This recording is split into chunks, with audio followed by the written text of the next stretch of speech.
Let's be honest, presenting is something that a lot of us in cybersecurity don't think about enough. Yeah, I know. It's not as flashy as, say, threat hunting, vulnerability assessment, or incident response. But trust me, it's just as important, especially if you're in a leadership role. So let's set the scene. You have just wrapped up a massive project. Maybe you have just implemented a new security protocol, or you have managed to fend off a serious attack.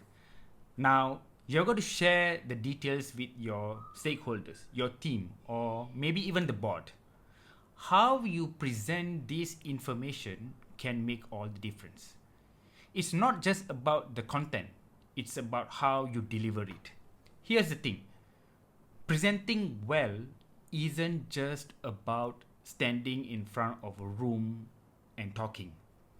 It's about persuading, influencing, and getting people to buy into your ideas. And in cybersecurity, where things can get really technical, how you communicate can make the difference between getting the resources you need and being overlooked. I remember this one time I was trying to convince the higher ups to invest in a new security tool. Now, I knew the tool was solid, it was going to plug some serious gaps in our defenses. But when I first pitched it, I focused too much on the technical details, how it worked, what it did, and you know what? I could see the senior management's eyes glazing over. They were not getting it. It wasn't until I reframed the presentation, talked about the impact, the risks we were mitigating, and how it would save us money in the long run, that they started to pay attention. That's when I realized presenting well is a skill, and it's one that pays off big time. Good presentation can persuade their teams to adopt new ways of working, gather support for their ideas, and get noticed by decision makers. In other words, being good at presenting can fast track your career in cybersecurity. There are three pillars of a winning presentation. The first is a clear, compelling message. First, you got to have a message that hits home. This is where you need to step back from the techie stuff and think about the why.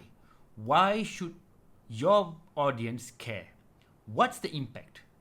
Frame your message around that. The number two factor is visuals that support and enhance the message. Right? Now, I'm not saying you need to be a graphic designer, but your slides should support your story, not distract from it. Keep it simple. Use visuals to highlight key points, not to cram in more data. The final one, number three, is delivery. This is the big one. You need to come across as confident and competent. Like you believe in what you're saying. Because if you don't believe it, why should anyone else? Practice helps, but so does knowing your material inside and out. I've seen so many great presentations or ideas get shot down because the presentation didn't land. And in cybersecurity, that can be the difference between getting the tools you need to keep your company safe or having to make do with what you've got. Plus, the more you do it, the easier it gets.